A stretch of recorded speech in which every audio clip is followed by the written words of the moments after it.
saka yung respeto ko sa sarili ko, kahit na anong pagkakamali ko. Sabi nga ng lolo ko, walang ibang tutulong sa'yo, kundi ikaw lang. Itayo mo ng maayos ang sarili mo. Kaya kayo nagpakasal. After 6 years na relationship ko with Bebela, matanda na ako eh. He's younger, 10 years younger. So nung na-meet ko siya, 22 pa lang siya. Marami akong inelbo na babae. No, akin siya. Tyra. Yan, binigay ang sign. Wala, elbow kayo dyan. Tyra.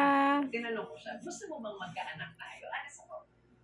Kasi kung gusto mo, gawin na natin. Huwag mo na akong patandain. Tapos sasabihin mo sa akin, gusto ko pala magkaanak tayo. Kung mabuntis mo ako, at sasabihin mo sa akin, Tyra. ayaw ko eh. Huwag kang mag-alala, sanay na sanay ako dyan. Ganun ako ka-straight. Ganun ako ka-straight. Kasi parang kung hindi ko Ano, talaga nakatingin ka yung na kay mami, may no? dalawa ako eh. Again, nakabuhay ako dalawa. Kaya ko pa 10. Tyra. Kahit wala kayo lahat. Ganon katatag yung damdamin ko pagdating sa mga anak ko. Siya hindi. Hindi siya umalis, hindi siya nawala. Nung sinabi